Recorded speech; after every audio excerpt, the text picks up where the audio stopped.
Nasi tumpuk merupakan menu makanan tradisional yang kita bisa temui di sebuah warung makan namanya Parigogo yang berlokasi di Desa Bangunsari, Kabupaten Pacitan, Jawa Timur. Dan nasi tumpuk jadi menu andalan warung makan ini. Dibilang nasi tumpuk karena nasi putih ditumpuk dengan nasi tiwul. Nanti dulu, akan lebih mantap kalau nasi tumpuk ditambah dengan oseng bihun, sayur pepaya muda, dan sayur kikil. Ada satu lagi sebelum disajikan. Ikan banyar goreng, yang merupakan lauk khas nasi tumpuk ini nih. Nasi tumpuk pun dihidangkan. Ikan banyar ini merupakan ikan kembung yang salah satu habitat terbesarnya ada di perairan utara Laut Jawa. Karena Pacitan merupakan wilayah yang dekat dengan laut, jadi pemilik warung memilih ikan banyar karena mudah untuk didapat. Nah, langsung aja kita tanya ke mereka yang sudah mencicipi nasi tumpuk ini. Lauknya ikan banyar itu rasanya gurih, terus osengnya ini pedas, manis gitu, pedas gurih. Biasanya saya seminggu 3 kali makan di sini, karena untuk mengobati rasa kangen makan di sini. Dan ternyata ada alasan khusus loh, kenapa menu tradisional nasi tumpuk ini dipakaikan alas daun pisang ditebok yang terbuat dari bambu. Daun pisang gitu, itu biar membuat rasanya lebih enak Pak. Sengaja kita tambah beda biar tidak sama dengan yang lain-lain. Kalau kita pakai daun pisang itu rasanya menjadi gurih dan juga mantep Pak rasanya. Dan harga satu porsi nasi tumpuk ini hanya Rp15.000. Wah, udah harganya murah, rasanya enak, dan yang pasti bikin kenyang. Buat kamu yang berlibur ke Jawa Timur, kudu deh mampir ke Pacitan dan cicipi nasi tumpuk Ibu Sriasi ini. Dari Pacitan, Jawa Timur, Dana Darmawan, RTV.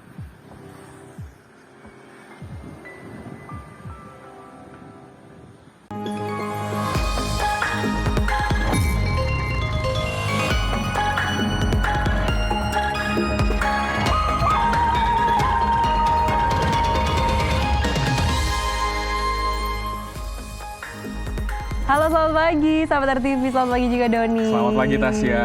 Langsung lapar ya. Langsung lapar. Ya, nasi ditumpuk, tapi itu unik loh, aku baru pertama kali ngeliat nasi ditumpuk nasi tiwul. Ya apalagi tadi ikannya ikan kembung katanya. Aduh enak banget ya. Yang gizinya juga tinggi ya. Betul sekali. Tentunya selain informasi seputar kuliner tadi, kami juga masih memiliki sejumlah informasi lainnya. Termasuk diantaranya ada referensi liburan karena lagi masa libur sekolah nih. Di mana aja? Tentunya di Lensa Indonesia Pagi. Langsung saja kalau gitu, ini dia Lensa Indonesia Pagi bersama saya Tasya Syarif. Dan saya Doni Hermatra.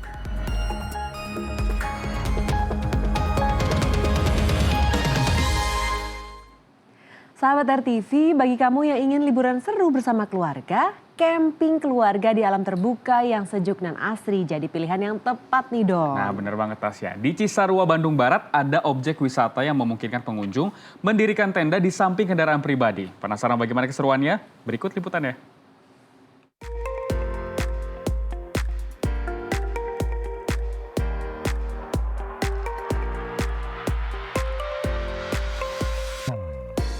Camping bersama keluarga dapat memberikan pengalaman yang berkesan di waktu liburan.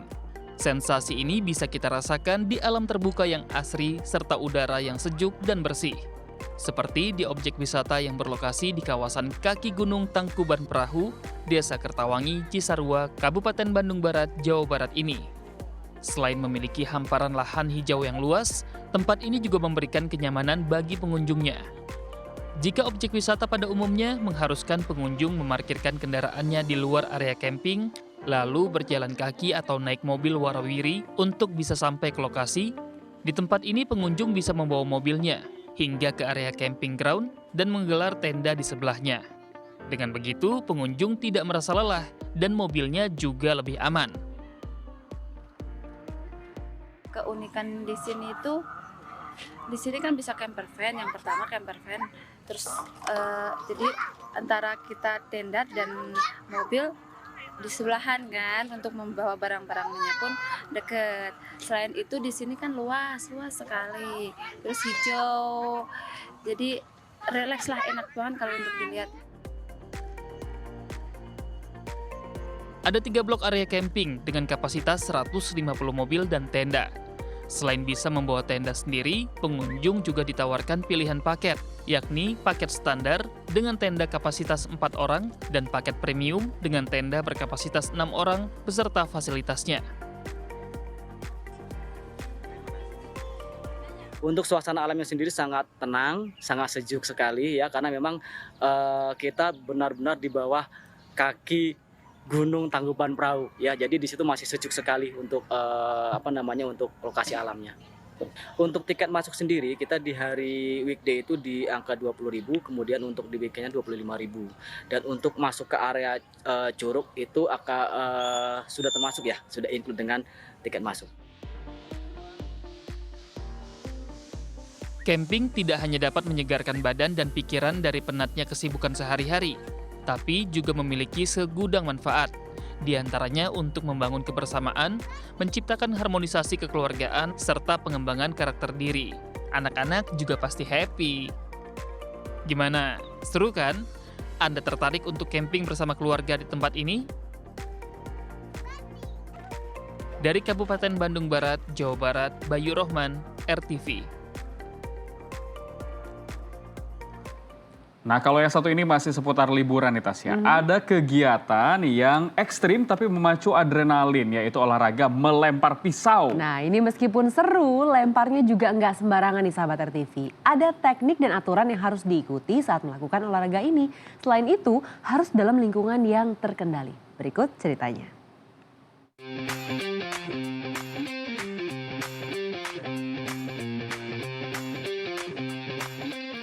Seru, ekstrim, dan memacu adrenalin.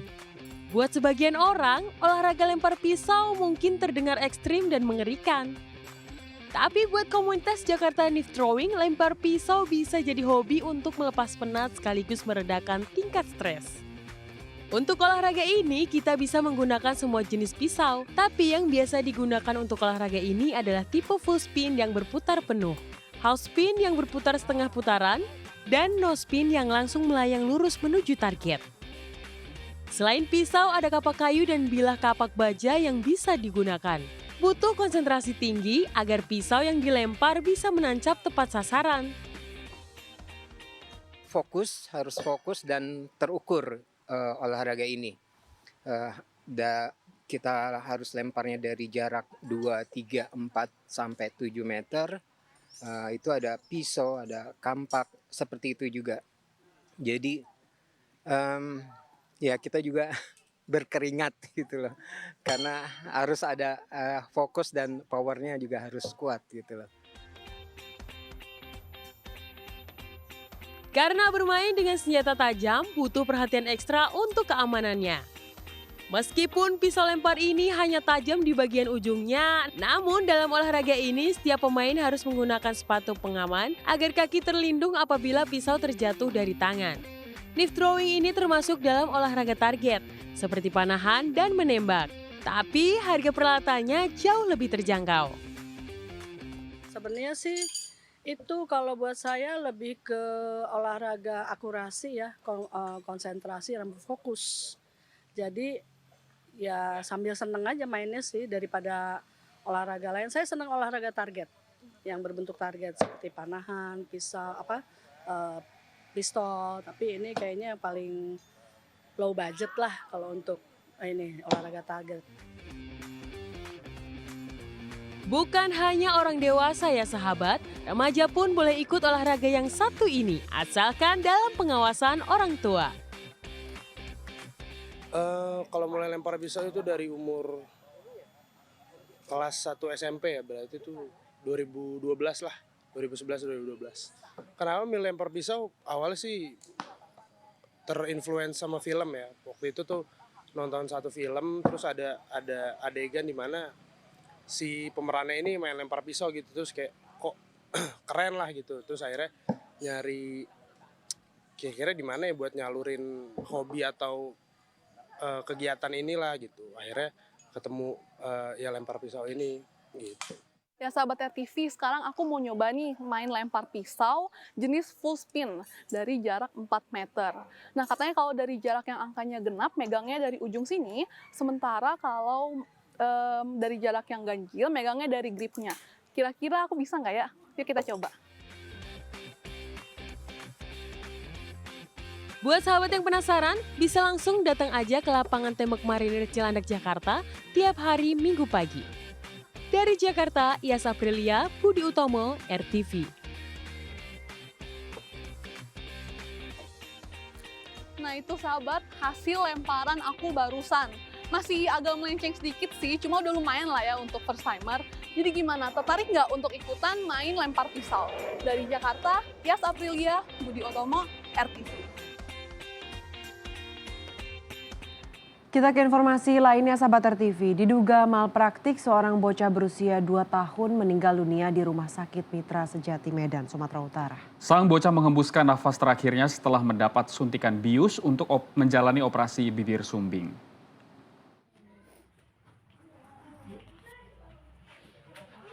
Video yang sempat viral di media sosial ini menunjukkan balita berusia 2 tahun ini meninggal dunia di Rumah Sakit Mitra Sejati, Jalan Abdul Haris Nasution, Kota Medan, Sumatera Utara, Jumat sore lalu. Balita bernama Ataraska Kenzi Hamizan ini meninggal setelah mendapatkan suntikan bius sebelum menjalani operasi bibir sumbing. Pihak keluarga menduga buah hati malang mereka menjadi korban malpraktik yang dilakukan oleh pihak rumah sakit.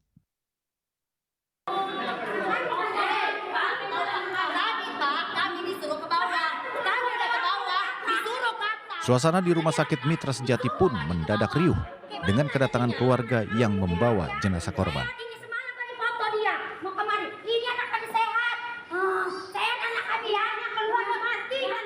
Keluarga meminta pertanggungjawaban rumah sakit karena sebelum disuntikan bius, Ataraska dalam kondisi sehat.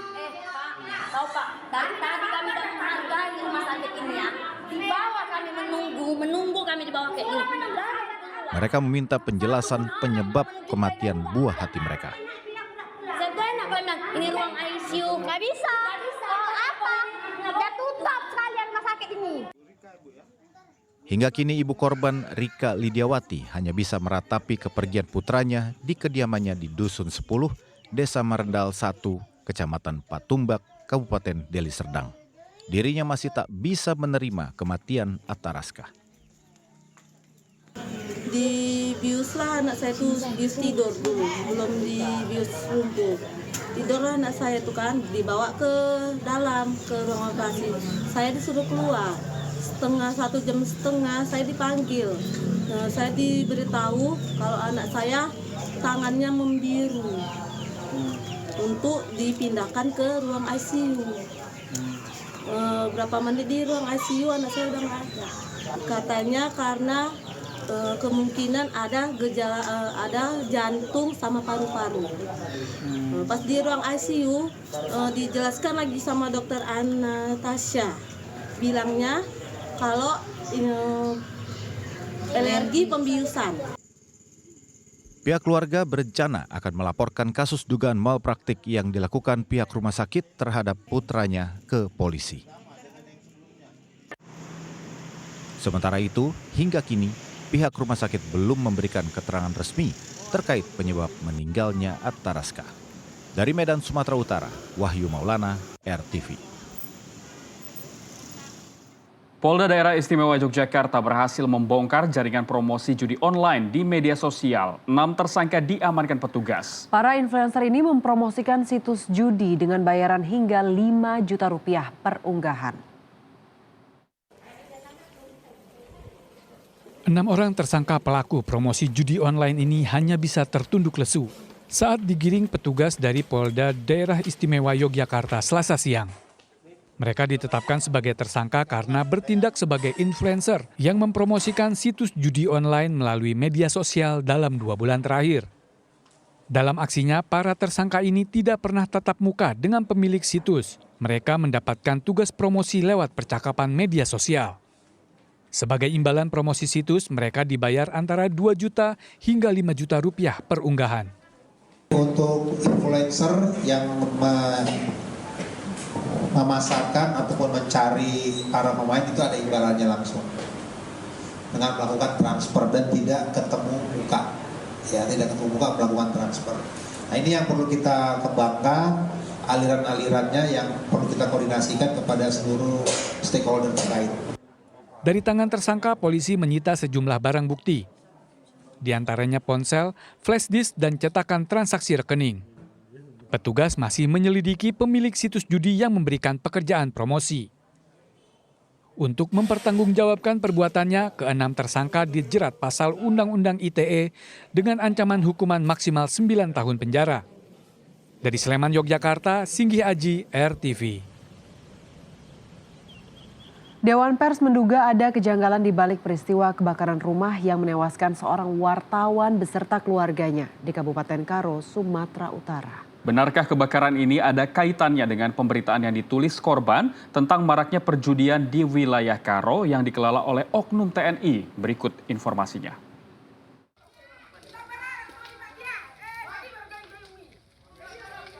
Kebakaran rumah yang menewaskan seorang wartawan bernama Sempurna Pasaribu beserta 3 anggota keluarganya di Kabupaten Karo, Sumatera Utara pada Kamis pekan lalu mendapat perhatian Dewan Pers. Dewan Pers mengungkapkan ada kejanggalan dari peristiwa tersebut yang melibatkan anggota TNI. Dugaan ini berdasarkan penelusuran tim pencari fakta dari Komisi Keselamatan Jurnalis Sumatera Utara. Dari hasil investigasi ditemukan fakta bahwa kebakaran terjadi setelah korban memberitakan perjudian di wilayah Karo. Dari hasil investigasi ditemukan sejumlah fakta bahwa kasus kebakaran yang menewaskan 4 orang tersebut terjadi setelah korban, yaitu saudara Riko Sempurna Pasaribu, memberitakan perjudian yang ada di Jalan Kapten Bom Ginting, Kelurahan Padang Mas, Kecamatan Kabanjahe, Kabupaten Karo, Sumatera Utara, dan diduga melibatkan oknum TNI. Temuan tim di lapangan, korban ditemani rekannya sempat bertemu dengan oknum aparat ya yang diduga pengelola tapak judi yang itu sebelumnya dia tulis dalam berita. Atas beberapa temuan tersebut, Dewan Pers mendorong Kapolri, Kapolda, Panglima TNI, serta Pangdam membentuk tim untuk mengusut kasus ini. Sementara itu, Kodam 1 Bukit Barisan memastikan kejadian tersebut murni kebakaran dari dalam rumah. Tidak ada OTK yang melakukan pembakaran seperti informasi yang beredar. Jadi hasil olah TKP kemarin dari pihak kepolisian belum ada. Sambil kita menunggu penyelidikan lebih lanjut, ya termasuk menunggu hasil laboratorium forensik, termasuk juga otopsi dari almarhum yang meninggal dunia. Hingga kini penyidik Satreskrim Polres Tanah Karo sudah memeriksa 16 orang saksi. 5 diantaranya merupakan saksi kunci dalam peristiwa tersebut. Dari hasil pemeriksaan sementara, tidak ada OTK yang melakukan pembakaran. Dari Jakarta dan Medan, Sumatera Utara, Tim Liputan RTV.